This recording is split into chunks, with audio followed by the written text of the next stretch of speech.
Thank you for joining us as we are celebrating the life of Judy. Judy may have experienced short-term memory issues in the latter part of her life. However, her long-term memory was incredible. In 2006, she finished an epic 26-page document she typed out and edited herself. She titled it Notes About My Life by Judy. Because of this, we have the unique opportunity today to celebrate Judy's life by hearing about it in her own words. I'm Erin, one of Judy's daughters, and whilst you'll hear my voice narrating this video, if you see a green box with typewritten notes in it, just like the one above, it will be Judy's own personal thoughts and recollections. I feel incredibly lucky to have been able to put this information together, just as if Mum was sitting next to me and telling me all the stories of her life herself. So, let's get started. Judith Ann Brown was born in Beaconsfield on the 21st of April 1937 to Kathleen Sarah Brown, née Pierce, who was aged 32, and Leslie Eli Brown, who was aged 36. As Judith wrote, even though I belonged to a farming family from Wesley Vale, I was born at Beaconsfield Hospital. The reason for this being my Auntie May, Mum's sister, was nursing there at the time, and the matron of the hospital was a very good midwife. I was born into a large, loving family.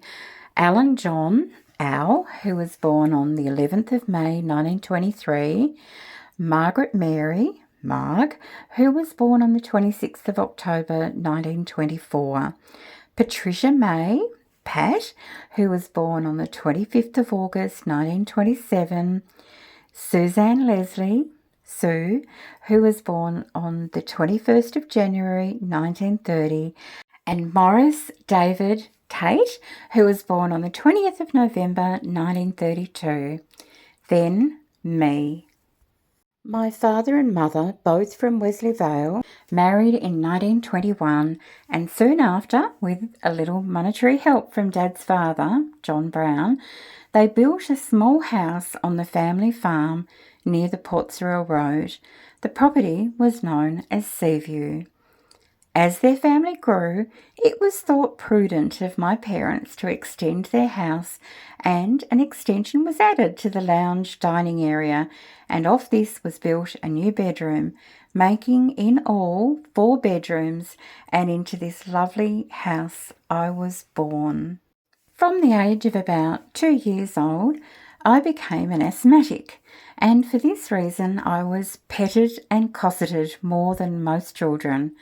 I was rarely allowed out in the winter without a hat, which was usually a dreaded pixie cap and always weighed down with lots of clothes. The first thing I would do when out of Mum's sight was tear the pixie cap off. I dare say, as the youngest by quite a few years, I could have been a lonely child, but that certainly was not the case. We were always going on outings or having visitors.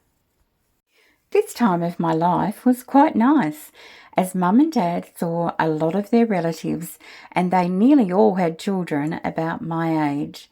I loved my cousins and we had great fun.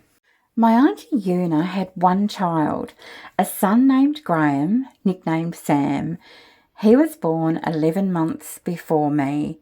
We loved each other and were pretty much inseparable. Auntie Una was my favourite relative.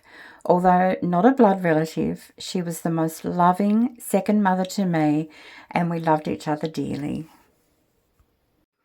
Later in life, when Sam and his wife Judy had their son Peter, Judy became his godmother. When I was 6 years old, I started at the Wesley Vale Area School. I would say that I was probably an above average student. I was very good at English, but hopeless at any form of maths. I was very average at most other subjects, but the one thing I shone at was a subject not taught in schools: general knowledge. I remember that when the school inspectors came to see how things were going in the school, they would invariably ask questions of pupils, and guess who would always know the answers? I was a talkative child, and sometimes I would be sent out to sit outside the schoolroom door. Around about grade 4, we started to sew things they called samplers, basically just a piece of cloth that we practiced stitches on. Well, I couldn't sew, as no one could sew left-handed, so I never finished a garment of any kind myself. Then we started cooking classes and had to work in pairs, and as I had no idea how to cook, it was very unfortunate for my partner. Actually, the cooking classes were good for me, as until the age of 11 or 12 I would not eat any meat at all, and the only vegetable I would eat was potato. So as we cooked our meal at school, we had to eat it, and would you believe it? It didn't kill me, and was really very nice. The first meal was Scotch collops and consisted of beef cut into cubes, served with gravy and vegetables. Other dishes were hot pot, a kind of stew with sliced potato and vegetables, and fricassee chops, which were chops with white sauce. The meals were nutritious and, I must say, delicious. Judy fondly remembered a very special day at school each year, Calf Day. Everyone would bring their calf to school. If you didn't have one of your family was sure to be able to lend you one. When asked what on earth they did all day at school that day, Judy retorted, "Why, go around looking at everyone else's calves, of course." As the school year came to a close, we had lots of things to look forward to. One of them was the Sunday school anniversary, for which we always had new summer clothes. The girls, anyway. New dress, hat, socks and shoes at least. The child in each Sunday school class with the best attendance would get the best book prize, and every other child would get a lesser book. I didn't attend Sunday school at all regularly, due to sickness sometimes, and if I could get out of it, I would at the drop of a hat. Mum always made sure that we were all very well dressed for special occasions, and we considered ourselves to be quite fashionable. Of course, weekends and school holidays were the best, especially when I got to have fun with my cousins. I will now continue on about my schooling. I, like my sisters before me, went to Methodist Ladies' College in Launceston. I was a fairly naughty child and also very immature for my age, and so I was always getting into scrapes, and once or twice was threatened with expulsion. Mind you, these misdemeanours were so mild as to be laughable now, and I only once broke bounds, which is went outside the school grounds without permission, and I wasn't even caught for that. My offences were mainly having food in my room and silly things like that. Life at college wasn't always easy for me. I was, however, a very lucky girl in a lot of ways, mainly in having such a wonderful mother. She always made sure I had the very best of clothes and I was a well-dressed kid. But there was one thing she couldn't do, and that was make me fat. When I started at MLC, I was just over 5 stone in weight. However, by the time I left, I was 8 stone and looked a bit better. I just never seemed to fit in, and it got to the stage where Mum and Dad at last realised something should be done, and so I finished at age 16, halfway through the last year. After I left college, Dad asked the manager of McKinley's, the nice shop in Devonport, if he had a position for a junior typist. Well, the upshot was I did get a job there, and for the large sum of £5 a week, around $10, I worked as a clerk and receptionist. The staff there in the whole shop were lovely, and the best thing was that we got a discount on anything we bought, and I think I bought up big. After about 9 months, Dad got me another job, this time with Stenhouse & Co., a produce merchant firm located on Formby Road. It was not the best place to work in, but I kept at it for 18 months and then called it quits. It was a silly thing to do as I didn't have another job to go to. Also, I reckon Dad had run out of friends to ask to give me a job, so it was up to me to find one. I secured the position of Secretary to the Council Clerk of the Municipality of Devonport. This was a lovely job. Soon after starting, we moved into brand new council chambers, which were spacious, clean and bright, and I was very happy there. After a few months, a girl called Helene Cohen started. I'd seen her around and I thought she was a bit on herself. Anyway, we became best friends. When Helene married Brian Halfpenny a year or so later, I was her chief bridesmaid. She moved to Melbourne to live, but our friendship continued on with great affection. I worked at the Devonport Council for about 3 years until I finally gave in to Helene's suggestion to move to Melbourne. I left the council on a Friday, and on the Sunday I flew to Melbourne with another girl who was making the move too. At the aerodrome at Wesley Vale, there were about 40 friends and relations to see me off, so I'd finally made some impact in the world.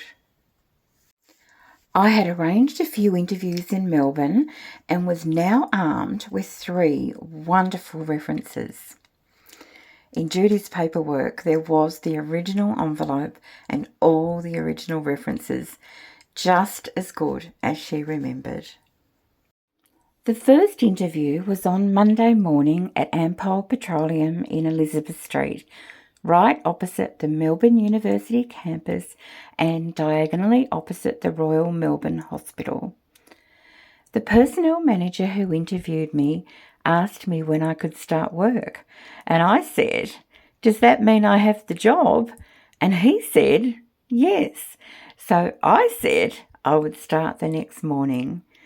The position was as a stenographer in the credit department of Ampol, a very big business in those days. We were a very happy crew.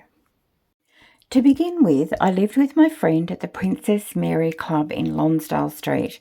It was a large building which housed dozens of girls from different parts of Australia and the world, and for us it was a good first place to live as it was very central and I only had to walk a couple of blocks to my tram.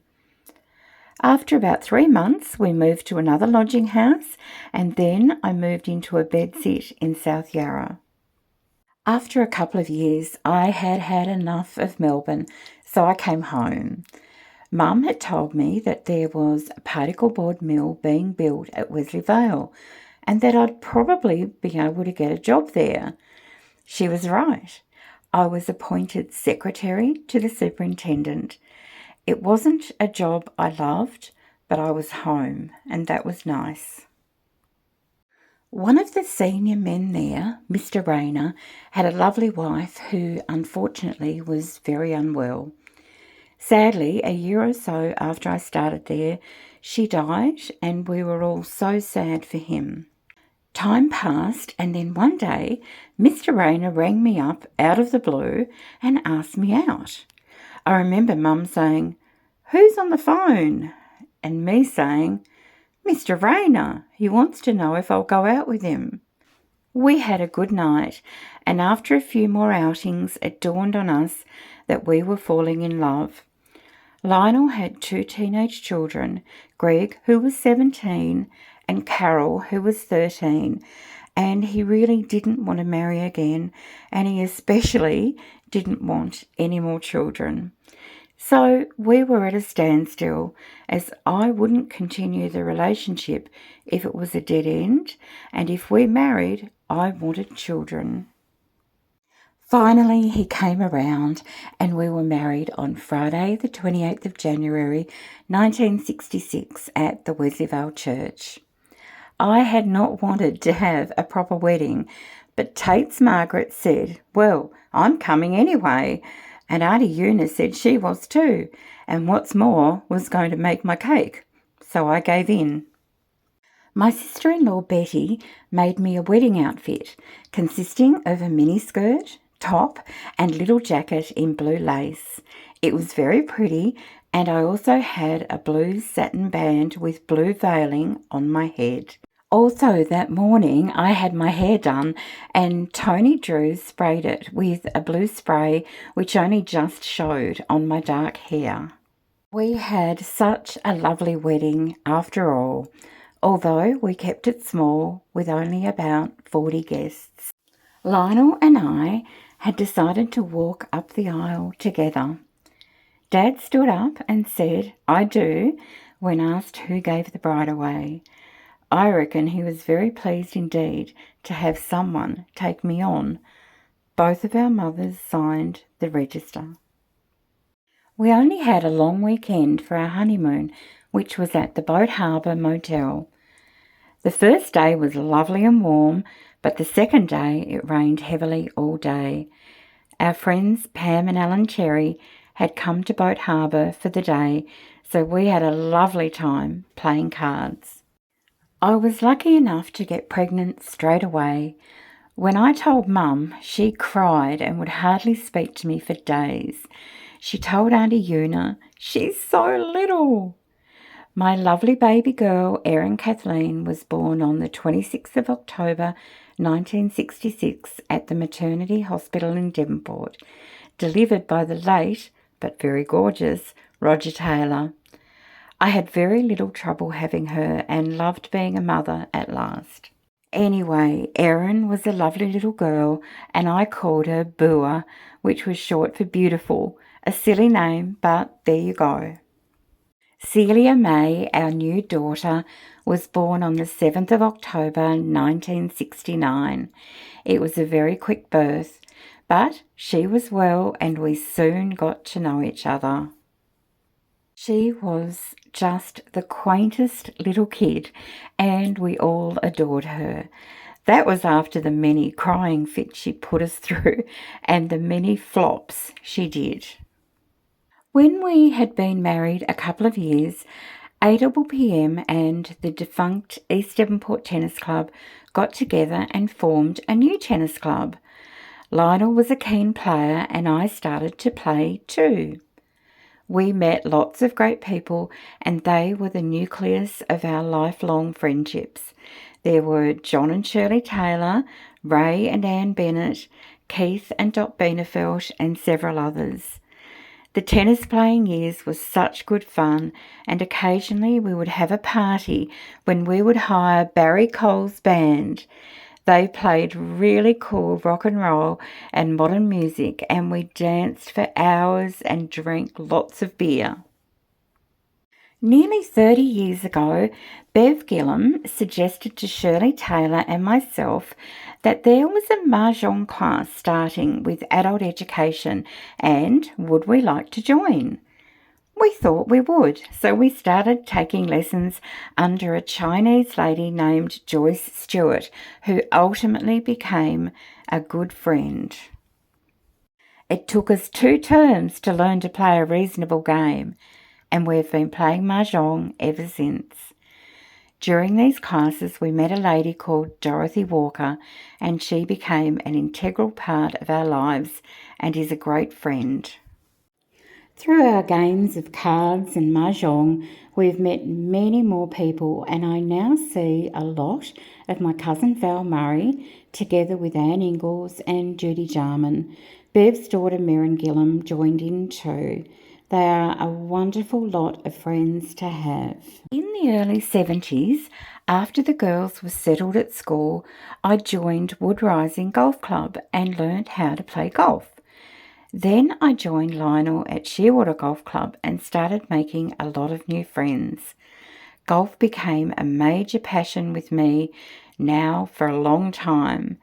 I have a lot of friends through golf, but during the last few years I became very close to Val Imlach, and she has proved to be a wonderful friend to me.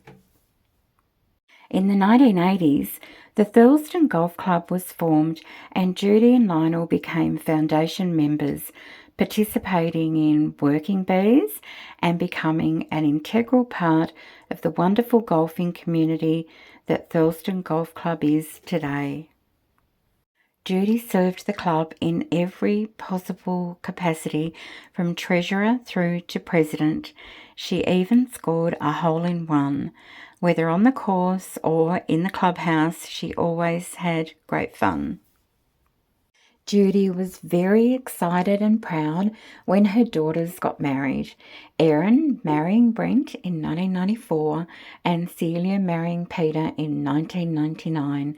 She always felt very lucky to have two such wonderful son-in-laws, both of whom in turn loved her very much. Lionel became unwell, ultimately being diagnosed with pulmonary fibrosis, a serious lung condition.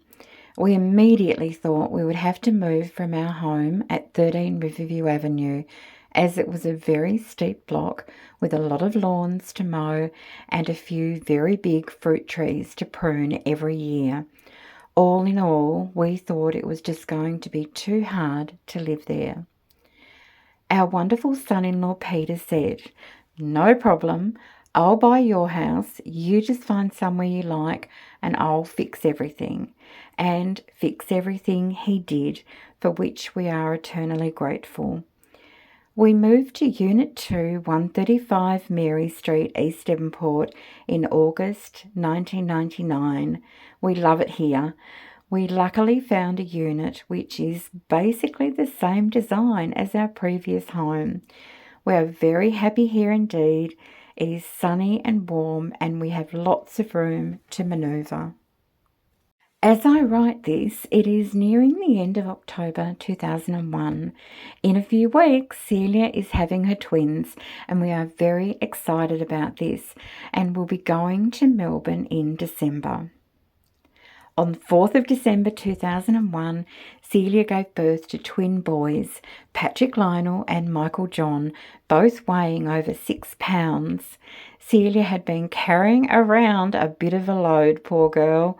We instantly fell in love.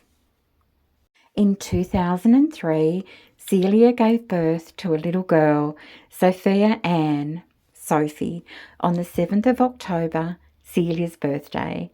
We were waiting until 8 a.m. to ring Celia for her birthday when she called us and said, "Don't ring me, I'm having the baby today." And so she did. Miss Sophie is a star and I love her very much.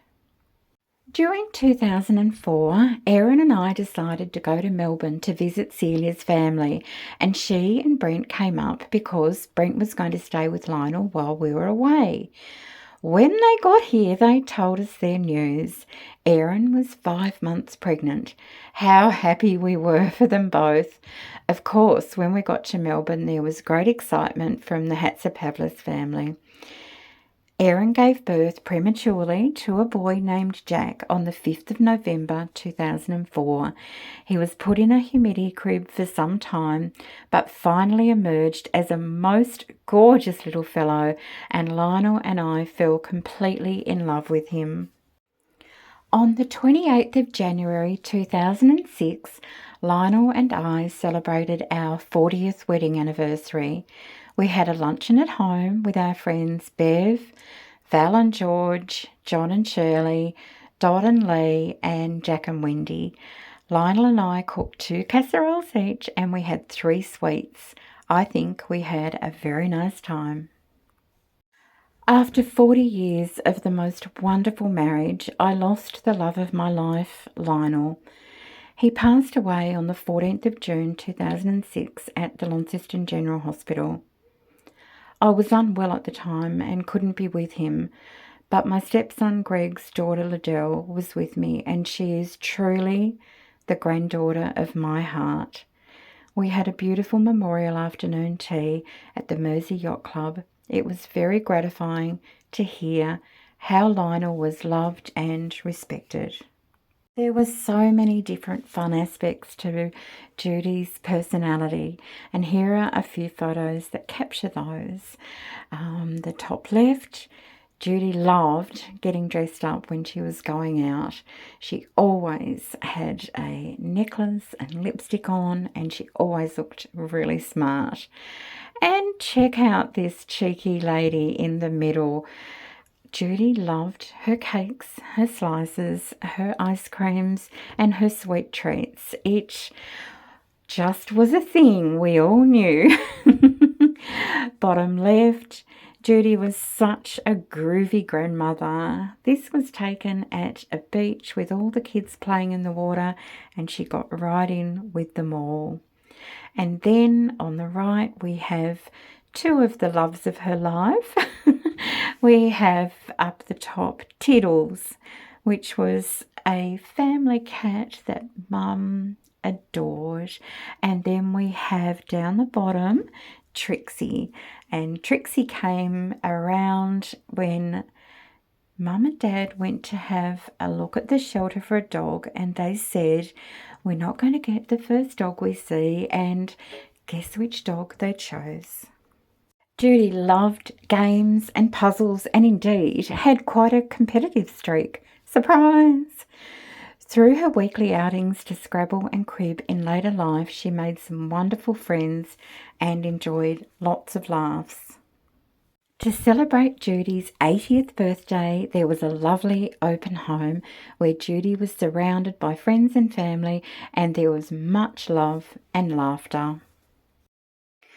And now to dear Judy's family and friends, I'm going to read Mum's last entry on her final page of her 26-page My Life story.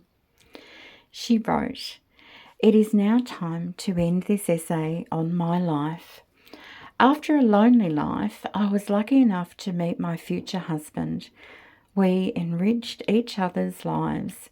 Never a day would pass when we didn't express our love for each other. Lionel was, of course, the love of my life, and nothing, not even his death, will ever change that. And in just the same way, Judy enriched all of our lives. Her passing will not change how much we all adored her, and the stories of Jude will live on for generations to come."